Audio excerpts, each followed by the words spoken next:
Hello, my name is Morgan Mallard, and I will be doing today's voiceover for CCBC Catonsville Upward Bound in their project for social justice in education, sponsored by the program coordinator, book club instructor, Tabu Winslow Morris.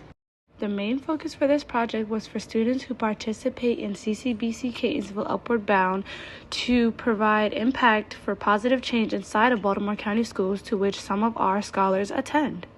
2024 Summer Academy Scholars were tasked with reading the book The Hate You Give by Angie Thomas about social justice. One of our scholars, Sydney Carter, is going to give a brief description about the book and social justice inside of communities. Have you ever felt like you had to be somewhere you're not just to fit in, or like the rules weren't the same for everyone? Those feelings are unfortunately common in schools, and they're part of a bigger issue called social injustice.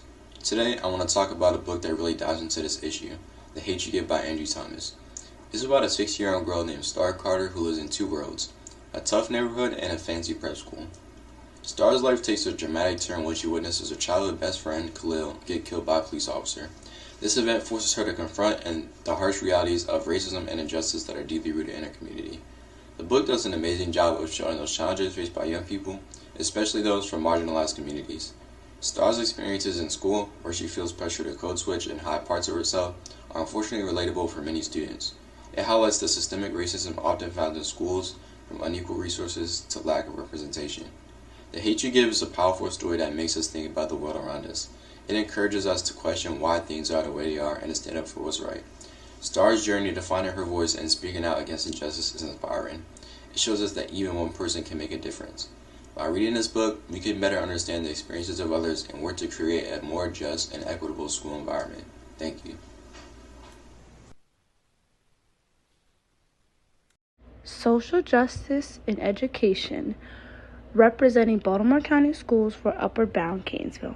What is social justice? Social justice is the idea of a fair and equitable society where everyone's rights are recognized, protected, and resources, opportunities, and privileges are divided fairly. Here are some of our CCBC Upward Bound scholars with their opinion on social justice. Hi, my name is Alexis, and I go to Upward Academy. Social justice means everybody should be treated equally. My name is Samuel. I go to Upward Academy, and social justice is to me everyone is treated equally, no matter their race or what they believe in. Hi, my name is Enoch, and I go to Renaissance High School. To me, social justice means providing an inclusive society for everyone, regardless of their background, race, or color. Hi, my name is Sierra Funga, and I go to Renaissance High School. And social justice means living in a quality environment where everyone gets quality education and quality rights. Hi, my name is Benny, and I go to Randallstown High School. And to me, justice means when everyone is treated fairly and equally amongst each other, and no one has partial treatment. Thank you.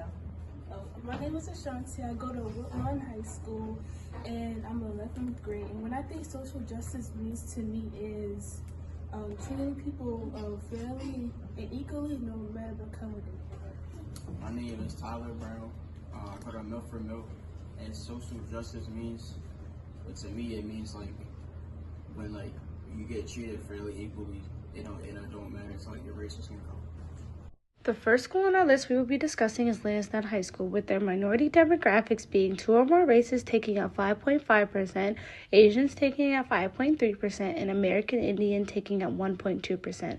The issue that arises at Lansdowne High School is advanced placement in advanced classes, with Asian or Pacific Islanders only taking up 5%, 2 or more races taking up 5%, and Native American or Native Alaskan taking up 25%. Lansdowne High School is a very diverse school when it comes to demographics and cultural events. The issue that has been presented the most is the lack of minorities taking advanced classes. In efforts to resolve this matter, there has been many suggestions for additional school support groups and resources for minorities so they can feel more comfortable and accepted being able to take these advanced classes. The next school is Owens Mills High School, with their minority demographics being 2 or more races taking up 6.27% and Asian taking up 6.04% of the population. The issue at Owens Mills is the uneven distribution of funding inside of their school, with teachers and students expressing that most of the funding is being invested inside of the athletic department rather than being distributed equally throughout school events. In efforts to resolve the situation, students have come up with the idea that the minority groups inside of the school should be able to throw more fundraisers in order to raise money for these cultural events that the school is lacking. Next is Woodlawn High School, with their minority demographics being 17.7% Hispanic, 5.2% Asian, 3.3% white. Next is Woodlawn High School, with their minority demographics being 17.7% Hispanic, 5.2% Asian, 3.3% white, 1.9% 2 or more races, 0.3% American Indian/Alaskan Native, and 0.2% Native Hawaiian/Pacific Islander. The problem at Woodlawn High School is they do not have enough cultural clubs to make everyone inside the school feel included. In efforts to resolve this issue, students have come up with the idea of making a club that celebrates all cultures and traditions and asking students which clubs would be the most helpful to contribute to inclusivity inside Woodlawn High School. Next is Randallstown High School, with their minority demographics being 4.8% Hispanic, 1.7% white, 1.7% 2 or more races, 1.4% Asian, and 0.3% American Indian/Alaskan Native. The issue at Randallstown High School is that they have cultural clubs only catering to the majority rather than being inclusive and providing clubs for the minorities inside of their school building. To resolve this issue, the idea for a club that celebrates all cultures and ethnicities would be a good fit for the minorities that are attending Randallstown High School. Next is Milford Mill Academy, with their minority demographics being 8.1% Hispanic, 2.2% 2 or more races, 1.4% white, 1.3% Asian or Pacific Islander, and 0.5% Native Hawaiian. The issue that has arisen at Milford Mill Academy is the number of students that are involved inside of the ESOL program, which is English for Speakers of Other Languages, which we can see here is only 22 students. Since the number of ESOL students at Milford Mill Academy is so low, the community for them can feel very divided and unwelcoming. In efforts to resolve this, scholars have come up with the idea to have a cultural event to celebrate and promote unity and togetherness as a whole, so these ESOL students will not feel left out or unappreciated at Milford Mill Academy. Next is Newtown High School, with their minority demographics being 3% 2 or more races, 2% Hispanic, 1% white, 1% Asian, and 1% Native American. The issue that has arisen at Newtown High School is the lack of cultural clubs and inclusivity for all students. Similarly to the resolution for Woodlawn High School, we have come up with the idea of making more clubs that are more inclusive towards the minority students in order to make everyone feel included and happy in the community. And finally, we have Western Tech, with their minority demographics being 9.2% Hispanic, 2.5% white, 0.7% Asian or Pacific Islander, 0.1% Native Hawaiian/Pacific Islander, 0.3% 2 or more races, and 0.1% Native American. Western Tech offers a lot of cultural clubs such as East Asian Association, Muslim Student Association, South Asian Student Association, Black Student Association, and many more clubs and sports that are offered at this school. Western Tech is an ideal example of what Baltimore County Public Schools should be, because they find ways to include various races, religions, and ethnicities in their after-school clubs and programs. Western Tech is ranked 2nd in BCPS and 12th in Maryland.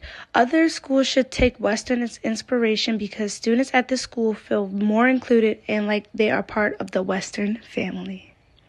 Thank you for listening, and now for the credits. Project sponsor, Tabu Winslow Morris. Project manager, Sion Mack. Project office manager, Jeremiah Oliver. Project leader, Akila King Stevens. Project leader assistants, Ian Jackson and Alexis Ntiamwa. Project Analyst, Elizabeth Lowry. Project Analyst Assistants, Morgan Mallard, Joy Ubudiki, Queen Uzuma, and Chrysanthus Folembi. Analyst number 5, Samuel Ezekbu. Creative Project Manager, Nia King-Stevens. Graphic Designer Assistants, Enoch Manikade, Sierra Fangao, Jane Caesar Scott, G. Bemisole Aoki, Tyler Brown, Sydney Carter, and Ashanti Scott. Library Source, Lauren Carpenter. Outside Milford Mill Academy Sources, Chrysanthemum Wilson and Elijah Golden.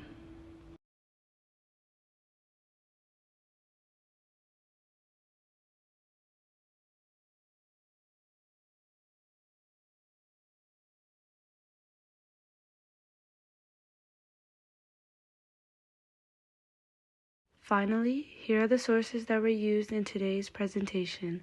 Thank you for listening.